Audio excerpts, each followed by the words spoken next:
The Judge's House. Written by Bram Stoker. Adaptations by Garcia Mann. Narrated by Michael Anthony Scott. Produced by ThoughtAudio. When the time for his final college examination drew near, Harold Whitewater made up his mind to find an isolated place to study by himself. In thinking about the right place, he first thought of the seaside, but then realized that the attractions of the seaside would distract him from his studies.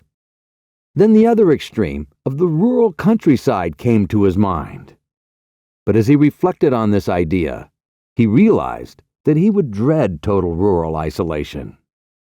In the end, he resolved to find some unpretentious little town where there would be nothing to distract him and still just enough of civilization to not drive him stir-crazy. Next, he needed to decide which small town would be appropriate. His first thought was to ask some college friends for some ideas.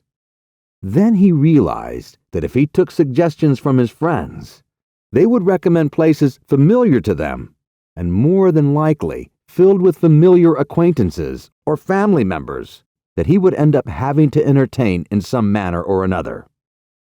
Whitewater needed absolute seclusion from his friends and friends of friends, so he could completely concentrate on his studies. He decided to search for a place by himself, without any help from anyone. In fact, he did not mention his plans to any of his friends, or tell them where he was going. For the remainder of his trip, he would call himself Malcolm Malcolmson to ensure remaining undisturbed or by any chance encounter by anyone who might recognize his famous name. Once deciding on his name change, Malcolmson, as he is now called, felt the best way to find the ideal place was to have fate dictate the final destination. He decided to pack his bags with some clothes and his books and catch the next train leaving the station without knowing where it was going. After traveling for about 3 hours, the train stopped at a small town called Benchurch. As he looked out the window of the train, the town immediately struck him as the optimal spot for his requirements. As he stepped off the train, he felt satisfied that he had obliterated his tracks so well from his friends that he was sure of having a peaceful and unobstructed time to concentrate on his studies. As Malcolmson scanned the main street of Benchurch, he concluded the small town was perfect in every way. He decided the best thing to do was find an inn for the evening, and then search for a house to rent the next day. He started down the main street of the town, and finally came upon the Good Traveler Inn. He peeked inside, and found that the inn mirrored the quaint, comfortable feeling of the small town. He rang the bell at the desk, and a nice middle-aged woman came from the back room. Malcolmson asked for a quiet room, exchanged payment in cash for keys, and went to his room to settle in for the night. As he opened the door to his room, he flung open the curtains, opened the window, and threw himself on the bed for a short nap. Malcolmson woke up as the sun was beginning to set. He realized that he had not eaten all day and decided to have dinner at a local pub. As he ordered his dinner, he asked the waiter where he could find a house to rent for a month or so. The waiter told Malcolmson that Benchurch was a market town, and every 3 weeks hosted excessive crowds. But for the remainder of the 21 days, it was like a deserted ghost town. When the market is not in town, there are many places available. But then all the rooms fill up, and the town transforms into a roaring storm of excitement. Malcolmson explained to the waiter that he needed a quiet place, undisturbed by the market's noise during his whole stay. The waiter thought for a moment, grew pale, and told Malcolmson that there was only one place he could think of that fit that description. It was called the Judge's House. But, he added, it comes with a haunting price. Malcolmson dismissed the superstitious warning and convinced the waiter that if he gave him the address to this ghostly house, his tip would reflect his appreciation. The waiter gave him the address, but refused Malcolmson's tip as he nervously removed the empty plates from his table. Early the next morning, Malcolmson began his search for the judge's house. With address in hand, he would stop and ask the next person he saw directions to the judge's house. As soon as he mentioned the name of the house, without exception, each person would raise their hand, point in a direction, bow their head to the ground, and walk nervously away. It was as if the mere mention of the house's name carried a strange and eerie curse. Finally, as if by chance, Malcolmson found the judge's house. On first glance, it satisfied his wildest ideas of what he was looking for in a study hideaway. It was an old, rambling, heavy-built house of the Jacobean style, with heavy gables and windows, unusually large, and set higher than was customary in such houses. It was surrounded with a massively built high brick wall. In fact, on closer examination, it looked more like a fortified house than an ordinary dwelling. But all these things pleased Malcolmson. Here, he thought, is the very spot I have been looking for, and just as the waiter suggested, it is not occupied. I will find the rental agent and move in as soon as possible. Malcolmson easily located the rental agent, Mr. Carnford, a local lawyer. He was a genial old gentleman, and frankly confessed his delight at anyone being willing to live in the house. "To tell you the truth," said he, "I am only too happy, on behalf of the owners, to let anyone have the house, rent-free for a term of years, if for no other reason than to have the local people get used to the fact that it is inhabited. It has been empty so long that some kind of absurd prejudice has grown up around it. The best way to change this perception is to have somebody occupy it, especially if," he added with a sly glance at Malcolmson, "he were a fine gentleman and a scholar like yourself." Malcolmson politely refused any thought of renting it for a long time, knowing that in a month he would be back at school. But to ensure that his immediate need to find a place was satisfied, he paid in cash for 3 months' rent in advance.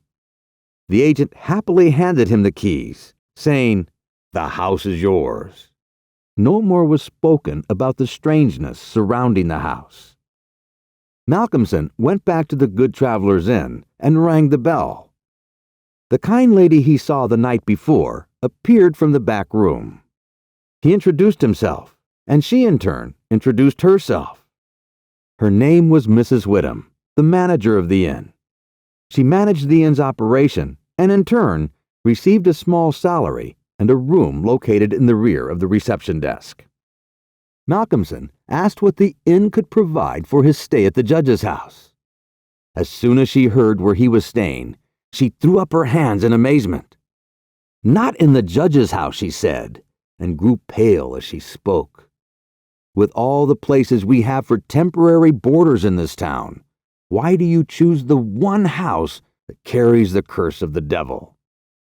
He explained his situation, how the college exams he was studying for were the most important in his college career, with the results determining his future opportunities in his field. He needed to concentrate on his studies like never before and could not be disturbed by the market's noisy crowds expected in a few weeks. Mrs. Whittam replied, "Well, I understand your future is at stake, and it does get crowded on Main Street. Still, caressing the devil's shadow for the sake of quiet doesn't make sense either." Malcolmson was not a superstitious man and brushed off her talk as fabled myths that abundantly grow up in small towns such as these. He knew better than to fall victim to these lower-class fairy tales. Mrs. Whittam sensed his disbelief, and wanting to convince Malcolmson of her credibility, continued by explaining, You know, the judge was a man who hated everyone that came into contact with him, except his own aristocratic kind. He hated anything new. He hated those outside of his class. He hated anything with a thought of its own, and he mostly hated the young with their bright ideas. The rich men of the day kept him in power to guarantee their own right. The judge ensured no one would pass through his gate without a severe obedience to his ideals. And he was backed by his mob. His mob became quiet when he was present, and always made obnoxious noises when he was out of their sight. They were a good team, aligned with the devil to ensure their rule. On his deathbed, the judge claimed he would never leave his home or relinquish his power to those whom he hated. And this is a legend that lasts until this day. Malcolmson listened intently, but with an aloof, almost condescending air. He felt that being from such a prestigious college provided him a special understanding that people living in remote and detached places such as Benchurch could not comprehend. These are simple people and honor superstitious legends as an antidote to isolation. Exaggerated events become legends and myths to entertain their common mind, to keep them motivated to continue their mundane lives. Malcolmson felt above the rumors of devils and ghosts. He was a modern man, a man of science, mathematics, and literacy.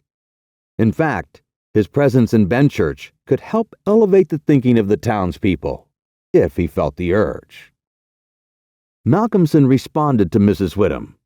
"But my dear Mrs. Whittam, you should not be so concerned about me. A man who is studying for the mathematical tripost, the final honors examination at the university in mathematics, has too much to think about to be disturbed by any talk about a judge's promise to induce supernatural evil after his own death. Death is a finite matter, and as far as science is concerned, ends there. No man, however powerful in life, can conserve his being, walk on the earth, much less create a menace in an old house.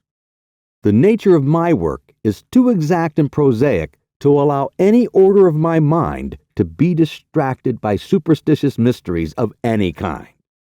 Harmonical progression, permutations and combinations, and elliptical functions are sufficient mysteries for me." Mrs. Whittam nodded in resignation. She was impressed with Malcolmson, even though she still held firmly inside her soul that the legend of the judge's house held more sway than he would give it. Nevertheless, she agreed to help him get settled in the house, find him a housekeeper, and provide food for his stay. They agreed upon the sum, and Malcolmson began to prepare for his stay at the judge's house. As he packed his bags and books, the bellman of the inn gathered them in front and hailed a carriage. Meanwhile, Mrs. Whittam called for the kitchen to prepare food and called for maids to prepare a bed for shipment to the judge's house. No matter how she felt about the house, a bright young gentleman should have hot meals and should not be sleeping in a bed over 100 years old. When the carriage arrived, both Malcolmson and Mrs. Whittam got in. "Why, you don't have to come with me, Mrs. Whittam. I can manage with the housekeeper you provided. I will pay you the same, of course, unless your curiosity has gotten the best of you, and you would like to lay eyes on the place yourself." "Well, Mr. Malcolmson, I pride myself on my service, and merely want to ensure that everything is in place for your stay. Although I must admit that by viewing the judge's house, I can provide future guests with the value of first-hand accounts of the devil's exploits. I assure you, Mr. Malcolmson, it is only because I want to ensure value to my customers that I come with you." As the carriage arrived at the old house, everyone looked erratically in each other's eyes, moving in staccato movements towards the house. As they entered the front door, the lack of any demonic intervention seemed anticlimactic. It appeared to be just a dusty old house, in need of attention and some cleaning.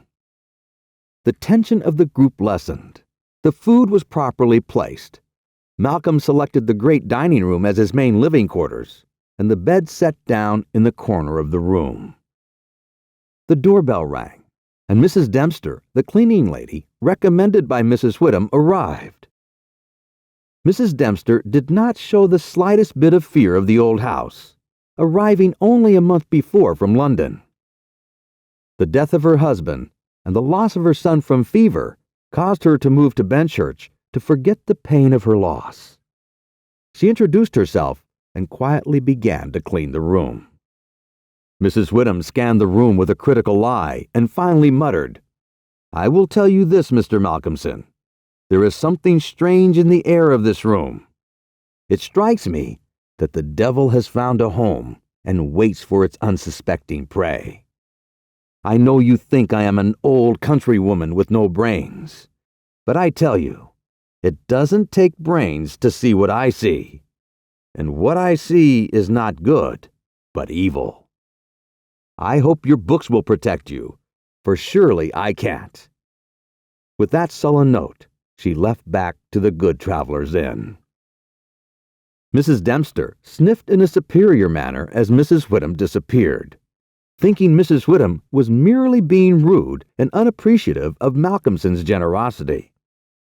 "This is just a dusty and dirty place, that's all.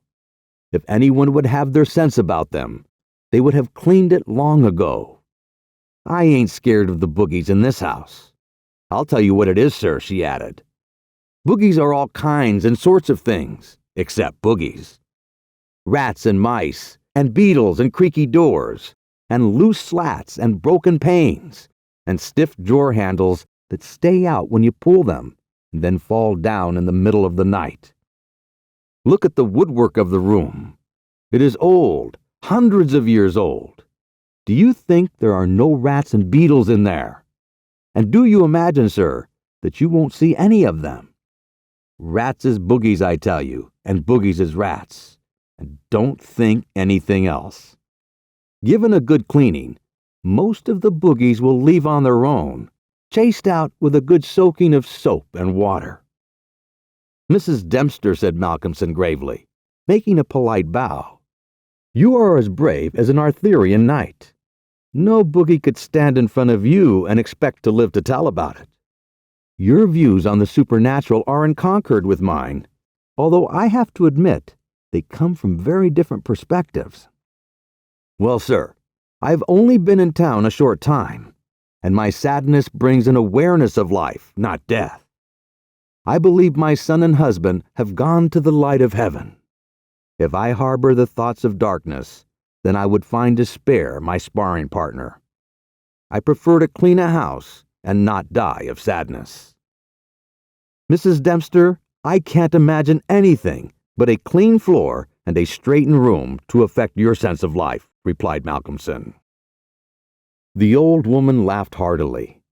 "Ah, you young gentlemen from educated world," she said. "Your wit brings a special charm to odd circumstances. I wonder how the world turns sometimes with such divergence in our ways." With that, she set to work cleaning the large room. Malcolmson decided to take a walk. He wandered around for a few hours, enjoying the town he had chosen. When he arrived back at the judge's house, Mrs. Dempster had swept and tidied his room, started a fire burning in the hearth. The lamps were lit, and the table spread with a delicious-looking dinner. "This is indeed comfort," he said, and vigorously rubbed his hands in anticipation of his meal.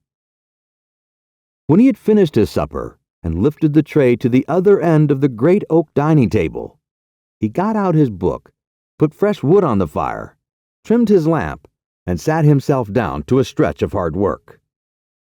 He went on without pause until about 11 o'clock, when he knocked off for a bit to fix his fire and lamp, and to make himself a cup of tea. He had always been a tea drinker, and during his college life, many times he had stayed late at work drinking his tea.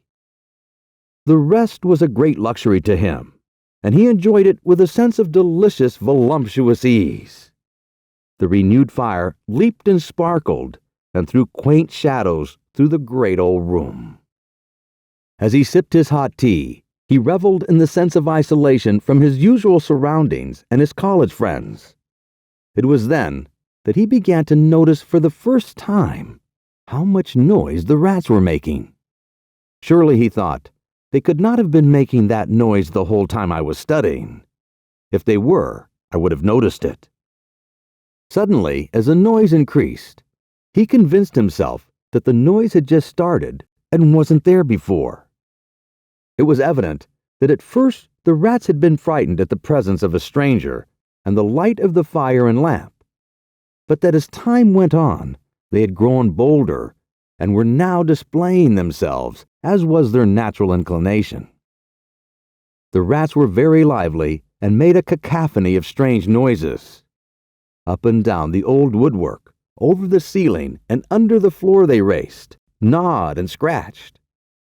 Malcolmson smiled to himself as he recalled the saying of Mrs. Dempster, "Boogies is rats, and rats is boogies." Finally, as the tea began to have an intellectual and nervous-stimulating effect, he felt relief in tackling another spurt of work and the sense of security that it gave him. But before he started, he wanted to take one good look around the room, just to be sure. He grabbed his lamp and began shining it into sections of the room.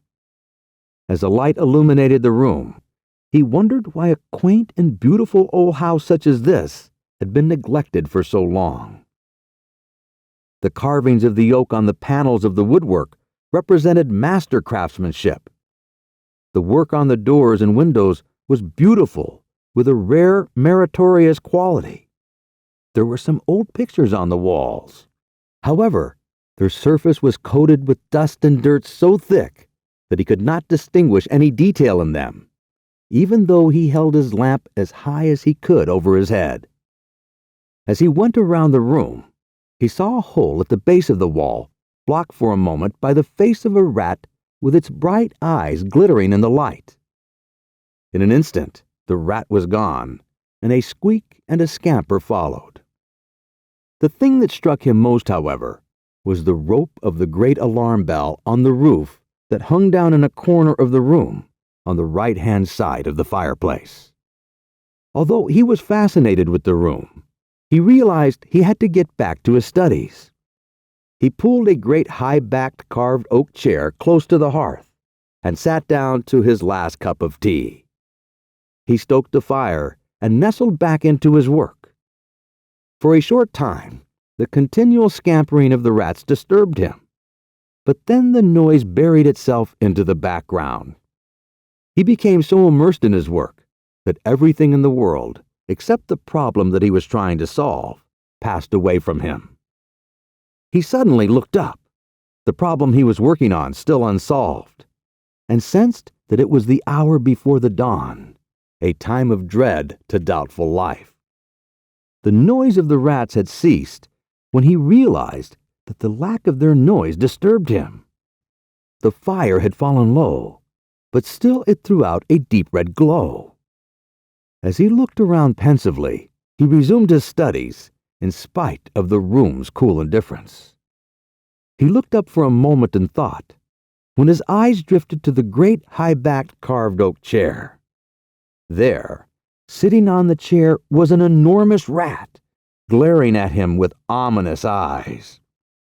He made a motion to it to chase it away, but the rat did not stir. Then he made the motion of throwing something. Still it did not stir, instead showing its grating white teeth angrily. Its cruel eyes shone in the lamplight with an added vindictiveness, as if it meant to harm rather than passively observe. Malcolmson drew back intuitively and seized the poker from the hearth and lunged toward the rat in an attempt to kill it.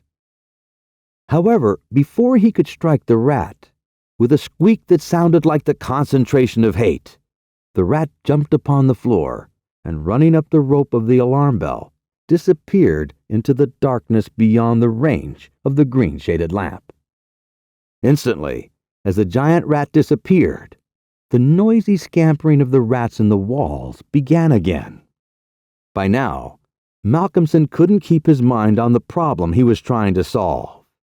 As a cock crowed outside, beaconing the approach of morning, his mind became numb, and he draped himself into his bed and went to sleep. He slept so sound that even when Mrs. Dempster came into his room, she did not wake him. She tidied up the place, prepared his breakfast, and then tapped him on his shoulder. He opened his eyes, dazed, but glad to see the sunshine. He was still a little tired after his hard night's work, but a strong cup of tea soon freshened him up. He ate his breakfast and asked Mrs. Dempster to fix him some sandwiches for his daily walk.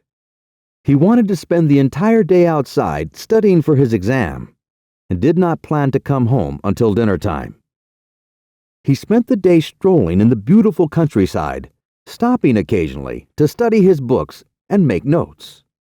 He spent the greater part of the day studying his astrological physics.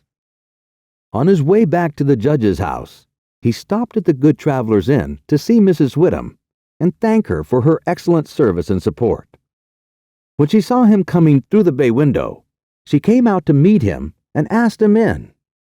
She was excited to see him, although when she looked at him closely, she couldn't help but say, "You look a little pale this morning, Malcolmson.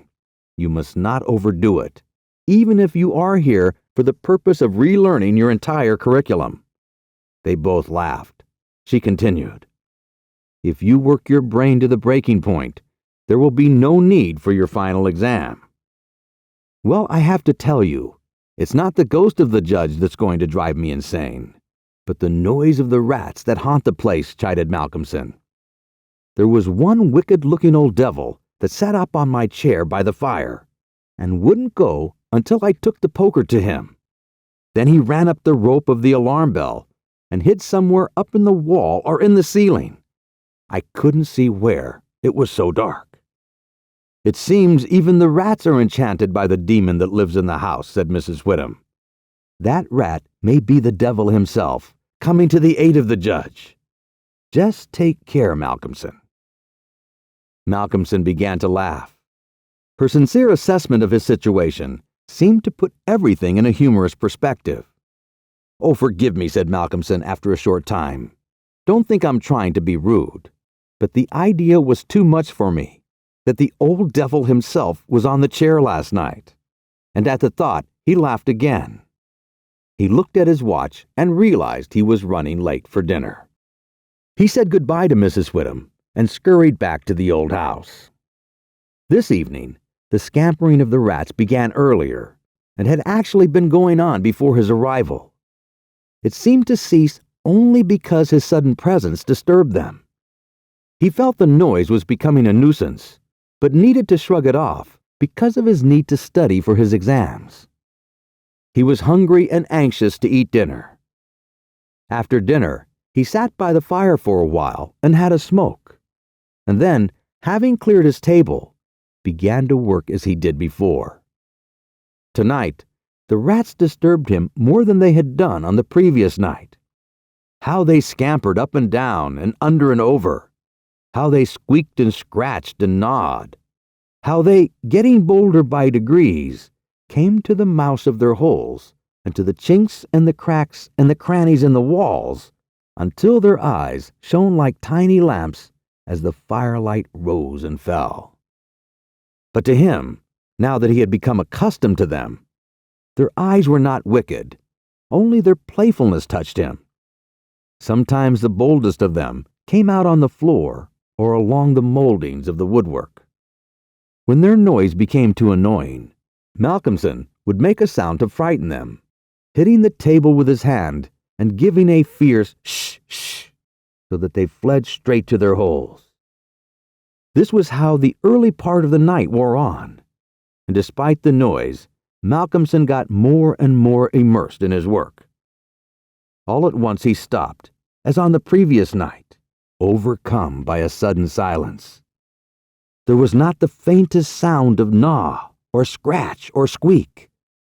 The silence was like the sound of a grave. He remembered the odd occurrence of the previous night, and instinctively, he looked at the chair standing close by the fireside. And then, a very chilling sensation ran through his body. There, on the great old high-backed carved oak chair beside the fireplace, sat the same enormous rat, steadily glaring at him with sinister eyes. Instinctively, he took the nearest thing to his hand, a book of logarithms, and flung it at the ominous rat. The badly aimed book missed its mark. The rat did not stir. So again, Malcolmson chased after the rat with a poker. The rat fled up the rope of the alarm bell, not so much in fear, but more as a wrath-like enticement. Strangely, the departure of the giant rat was instantly followed by the renewal of the noise made by the general rat community. On this occasion, as on the previous one, Malcolmson could not see at what part of the room the rat disappeared, since the green shade of his lamp left the upper part of the room in darkness, and the fire had burned low. He looked at his watch and found it was close to midnight. He stoked the fire and made himself his nightly pot of tea. He had gotten through a fair amount of work and decided he was entitled to a cigarette. So he sat on the oak chair before the fire and enjoyed it. While he was smoking, he began to wonder where the big rat disappeared to, and decided that the first thing tomorrow he would look into it. Accordingly, he lit another lamp and placed it so that it would shine into the corner of the wall by the fireplace.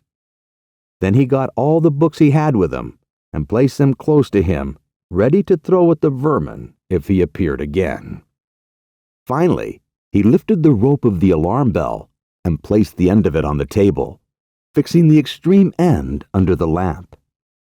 As he handled it, he could not help noticing how pliable it was, especially for such a strong rope, and one that had not been in use for such a long time. You could hang a man with this rope, he thought to himself. When he finished prepping the corner, he looked around and said confidently, "There now, my friend. I think this time we'll learn something about you." He then began his work again, and though, as before, somewhat disturbed by the noise of the rats, soon lost himself in his study. Suddenly, his attention abruptly turned to his immediate surroundings. This time, it was not only the sudden silence that got his attention. There was also a slight movement of the rope, and the lamp moved.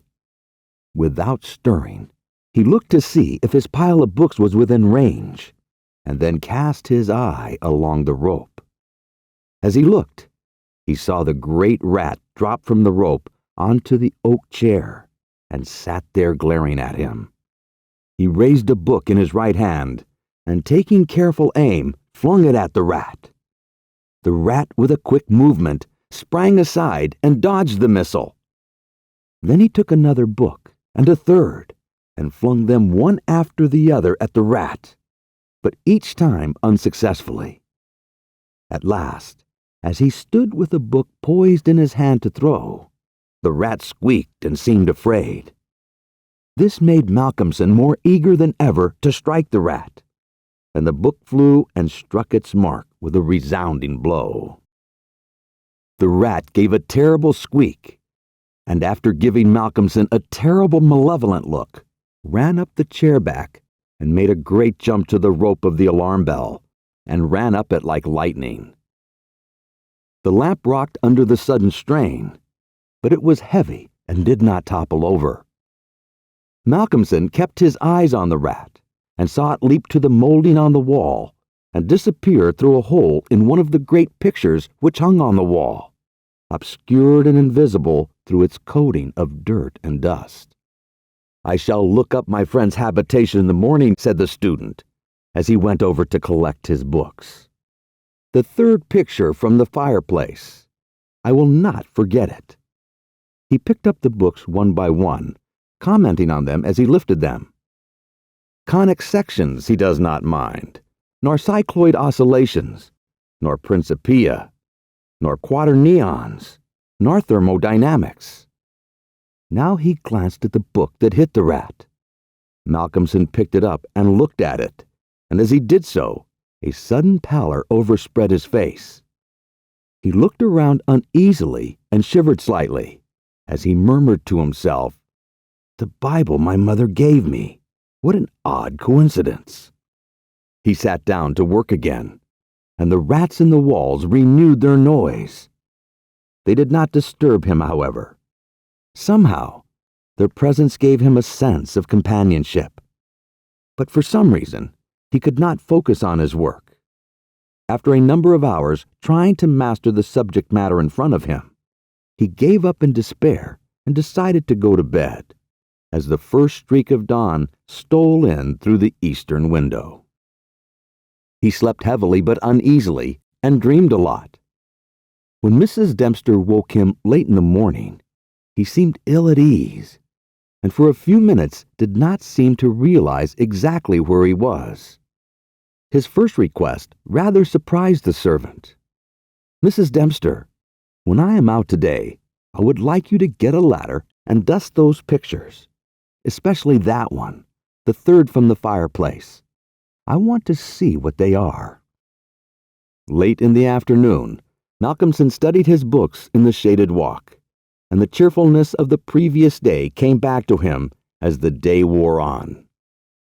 He found that his studies were progressing well. He had satisfactorily worked out conclusions to all the problems that had been baffling him. He was in a state of jubilation when he decided to pay a visit to Mrs. Whittam at the Good Traveler Inn. He found a stranger in the cozy sitting room with the landlady, who was introduced to him as Dr. Thornhill. She was not quite at ease, and this, combined with the doctor's plunging at once into a series of questions, made Malcolmson conclude that his presence was not an accident.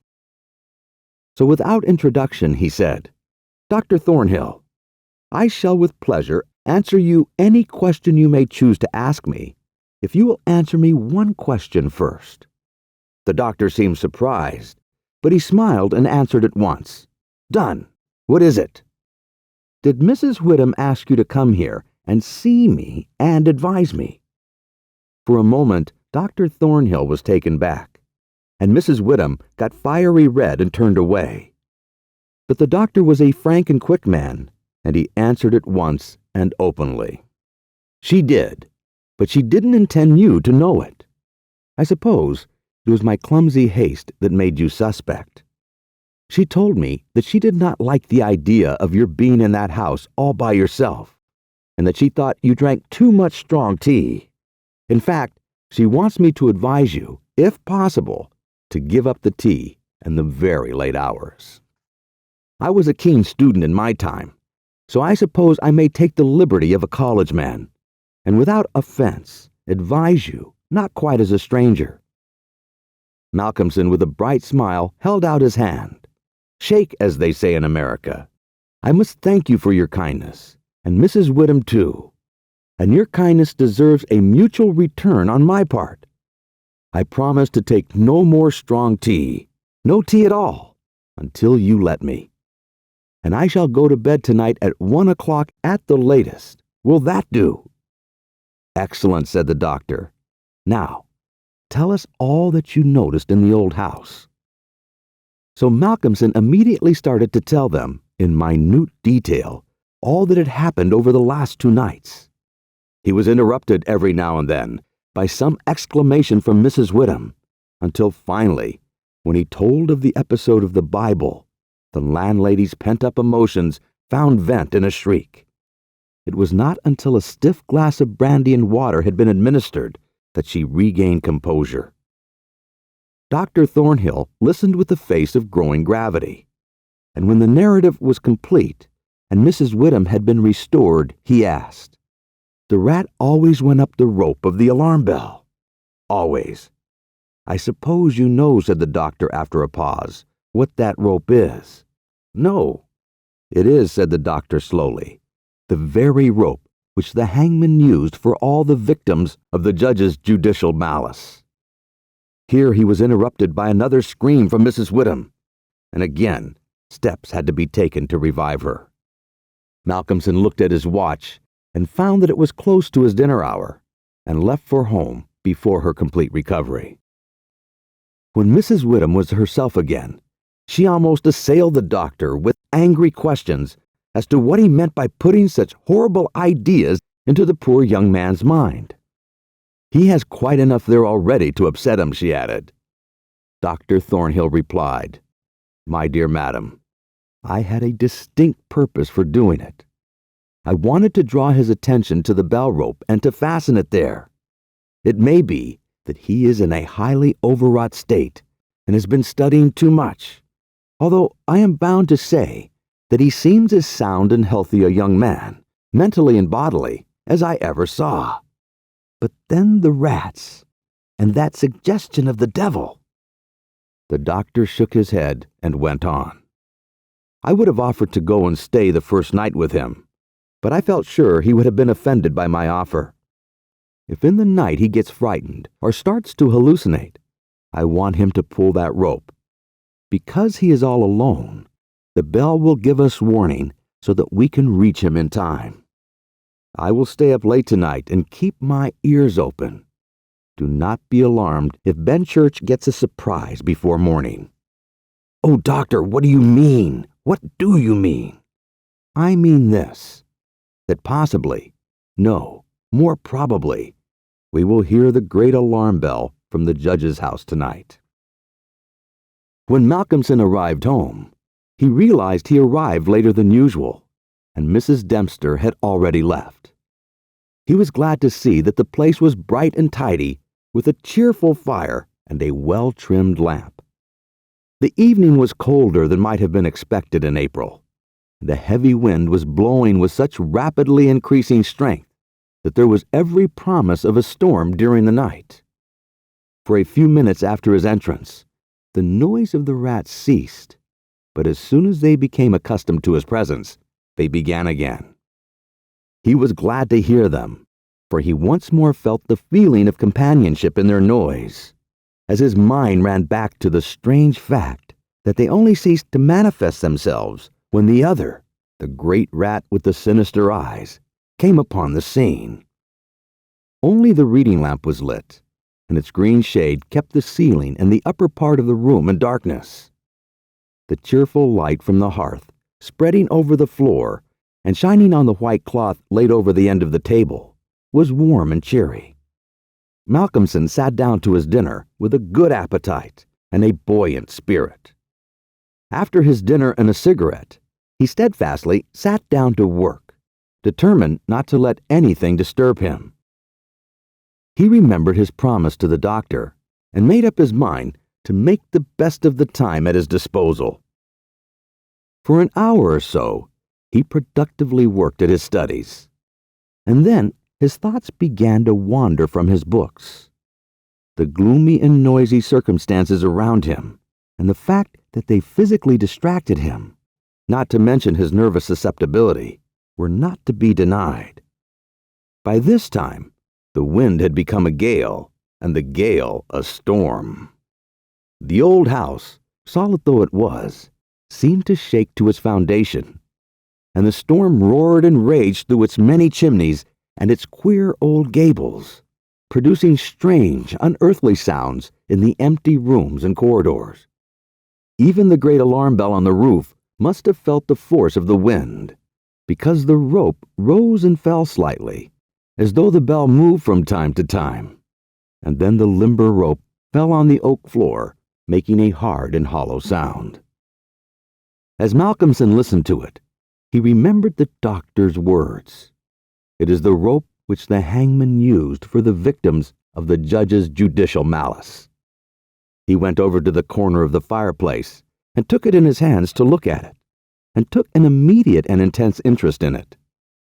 As he stood there, he lost himself for a moment in speculation as to who these victims were, and the grim wish of the judge to have such a ghastly relic always hanging under his eyes.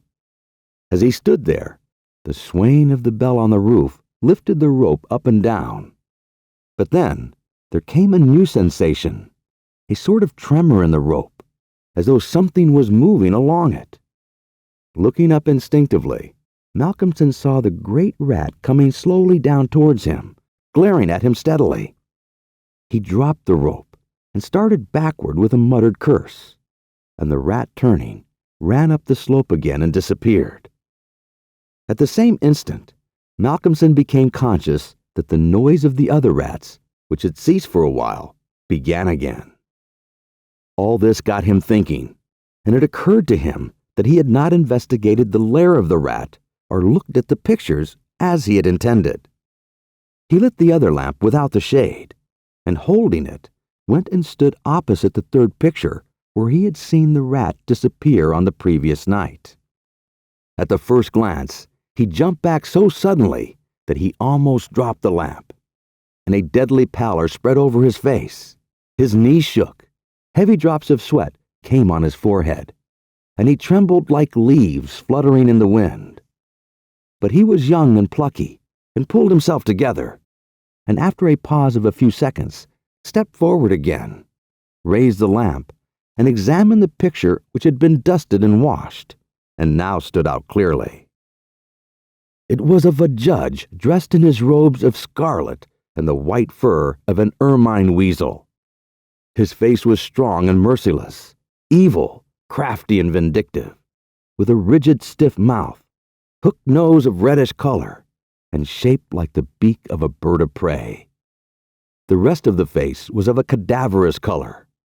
The eyes were of peculiar brilliance, with a terribly malignant expression. As he looked at them, Malcolmson grew cold, because he saw in the eyes of the judge the very counterpart of the eyes of the great rat. Then the lamp almost fell from his hand. Looking at the picture, he saw the rat with its ominous eyes peering out through the hole in the corner of the picture, and noted the sudden cessation of the noise of the other rats. However, again, he pulled himself together and went on with his examination of the picture. The judge was seated in a great high-backed carved oak chair on the right side of a great stone fireplace, where in the corner a rope hung down from the ceiling, its end lying coiled on the floor. With a feeling of horror, Malcolmson realized the scene of the room in the picture was the room in which he stood. He turned around suddenly and gazed around him in an awestruck manner, as though he expected to find some strange presence behind him. Then he looked over to the corner of the fireplace, and with a loud cry, he let the lamp fall from his hand. There, in the judge's armchair, with the rope hanging behind, sat the rat with the judge's ominous eyes, intensified with a fiendish leer. Except for the howling of the storm outside, there was silence. Then the rat ran away, and the noise resumed. The noise of the fallen lamp brought Malcolmson back to reality. Fortunately, it was made of metal, and so the oil did not spill. The practical need of attending to it at once settled his nervous apprehensions. When he finished adjusting the lamp, he wiped his brow and thought for a moment. "This will not do," he said to himself. "If I go on like this, I will become a crazy fool. This must stop. I promised the doctor I would not drink tea. Thank heaven for that. He was right. My nerves would have gotten into a bizarre state. Funny, I did not notice it. I never felt better in my life. However, it is all right now, and I will not be such a fool again." Then he mixed himself a good stiff glass of brandy and water, and resolutely sat down to his work. It was nearly an hour when he looked up from his book, disturbed by the sudden stillness. Outside, the wind howled and roared louder than ever, and the rain drove in sheets against the windows, beating like hail on the glass. Inside, however, there was no sound whatever, except the echo of the wind as it roared in the great chimney, and now and then a hiss as a few raindrops found their way down the chimney in a lull of the storm. The fire had fallen low and had ceased to flame, though it threw out a red glow. Malcolmson listened attentively and finally heard a thin, squeaking noise, very faint. It came from the corner of the room where the rope hung down, and he thought it was the creaking of the rope on the floor as the swaying of the bell raised and lowered it. Looking up, however, he saw in the dim light the great rat clinging to the rope and gnawing it. The rope was already nearly gnawed through. He could see the lighter color where the rope strands were laid bare. As soon as he looked up to the rope, the job was completed, and the severed end of the rope fell clattering on the oaken floor. For an instant, the great rat remained like a tassel at the end of the rope, which now began to sway back and forth. Malcolmson felt for a moment another pang of terror as he realized that the possibility of calling the outer world to his assistance was cut off. Then, an intense anger took his horror's place, and seizing the book he was reading, he hurled it at the rat. Even though the book was right on target, the rat dropped off and struck the floor with a soft thud before the missile could reach him. Malcolmson instantly rushed over towards the great rat, but it darted away and disappeared in the darkness of the shadows of the room. Malcolmson felt that his work was over for the night, and determined, then and there, to vary the monotony of the proceedings by a hunt for the rat. He took off the green shade of the lamp to ensure a wider spreading light. As he did so, the gloom of the upper part of the room was revealed, and in the new flood of light, the pictures on the wall stood out boldly. From where he stood, Malcolmson saw right opposite him the third picture on the wall from the right of the fireplace. He rubbed his eyes in surprise, and then a great fear began to come upon him. At the center of the picture, the judge had disappeared from the image, and only the white of the canvas remained. Malcolmson, his body dripping in a chill of horror, turned slowly away, began to shake and tremble like a man in palsy. He froze as he saw the judge sitting on the carved oak chair, smiling with an insidious grin, and his eyes glistening a deep green hiss of evil. Malcolmson's strength left him as he stared at the judge. The judge curled his index finger into the air, pointing it directly at Malcolmson. The old man began to speak in a crusty, sullen voice. His grin was hatred, and his words pure malevolence.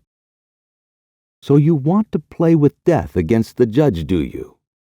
You who are so smart and intelligent and know everything there is to know because you go to the university. You come to my town, into my home, cast dispersions on me, attempt to kill me, and think I will crawl meekly away. Then let me ask you one question. Where is your sword of death, your allies in darkness, or if you prefer, light? Who bestows your source of authority over my omnipotent authority?" Malcolmson looked spasmodically around the room, not knowing what he was looking for, but realizing that a weapon of any sort would help him escape. His thoughts were petrified, immovable, but still cognizant. The judge began to talk again.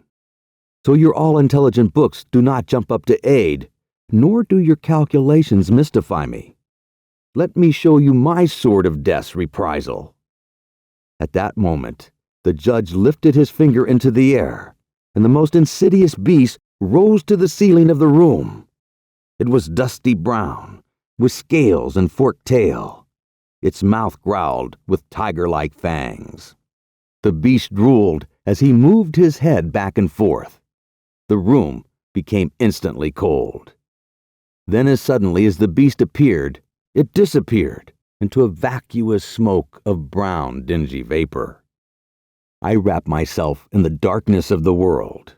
I smother my loins in trepidation and abhorrence. I bellow out judgments of condemnation to those like you, who believe in the redemption of man and the advancement of their kindred spirits. It is me and my brethren who walk the earth in search of souls such as yours. I walk in death as you walk in light." Outside, the roar and howl of the storm grew louder. The great chimes in the marketplace struck 12 midnight. The rats began to scamper into the room, creating a fiendish noise, screeching in anticipation. The judge raised his finger, and everything became quiet and still. It is time to pass judgment on this trespasser of ours, captured in the act of impudent insurgence. His crime, my brethren, is the dishonor of our state, the arrogance of a modern man, the disbelief in our existence in life after death, and the impudence of intruding on our residence of dark worship. What do you say, brothers? You have heard the crimes and have been witness to his acts. He has been captured and now stands before my court. The rats screeched and ranted. They bounded from one side of the room to the other, some biting Malcolmson, others scampering over his face and body. He began to bleed from the numerous bites and began to feel his life force slipping from him. The judge raised his finger, and again the room went silent. The judgment is in, affirmed the judge. You, of no worthy cause, except to disrupt our hallowed place of destitution, wake us from our hellish sleep, portend to overtake us with your wisdom of calculation and books. You are hereby condemned to death by hanging. At that, the rope rose in midair and formed itself into a hanging noose. For a moment, Malcolmson spotted the beast in the vapor tying the noose, but then it disappeared. The judge lifted his finger, and the rope was placed around Malcolmson's throat. He was lifted into the air, it seemed invisibly, but he felt an enormous force holding on to his body. He was lifted to the oak chair, and his feet placed on the seat of it. You will come to know that I judge all new things with a strict rule, and that the keeper of death is my companion. It is he that holds you to your chair, and it is I who condemns you to die. With that, the judge lowered his finger, and the chair invisibly fell away. Malcolmson dropped with a sudden force that was stopped in midair by the rope. His feet dangled, and his body shook. His face turned red, then purple, his eyes looking in disbelief of the moment. A few moments later, Malcolmson's body became limp. Suddenly, the bell on the top of the judge's house began to toll. Dr. Thornhill raised up in complete horror. The time has come, he said, and with that, began to wake up as many townspeople as he could to go to the judge's house and assist Malcolmson. A crowd soon assembled. Lights and torches of various kinds appeared, and soon a large body of townspeople had assembled outside the judge's house. They knocked loudly at the door, but there was no reply. Then they burst in the door and poured into the great dining room, the doctor at the head of the crowd. There, at the end of the rope of the great alarm bell, hung the body of the student. And on the face of the judge in the picture was a malignant smile. The crowd gathered around the body. Mrs. Whittam held her hand to her mouth, slinking downward in shock. Mrs. Dempster moved her way to the front of the crowd, looking around the room in disbelief. Dr. Thornhill crouched down and placed 2 fingers on the dead man's throat. He's dead. We'll have to inform his next of kin, explained Dr. Thornhill as he looked straight ahead to the ground. Mrs. Whittam, if you give me his previous residence, I will be sure to contact the authorities to begin the process. I do not have any information on the young gentleman, Dr. Thornhill. He paid in cash and left no ledger of his permanent address. All I know is that his name is Malcolmson. Mrs. Whittam was stymied by the fact she had come to know Malcolmson without knowing anything about his past, where he was from, except that he was a student of a college about to take his exams. Over the next few months, after repeated inquiries to many universities and colleges, no match was found of the Benchurch guest. He was buried in the Benchurch graveyard near the judge's house, beside many of the judge's victims who lay buried there. And because of this story, and many others that were to come over the years, the people of Benchurch still proclaim that the judge's pledge of maintaining his domain for eternity is aided by the underworld of darkness along with his evil clan. the boogie is a rat, and the rat is a boogie.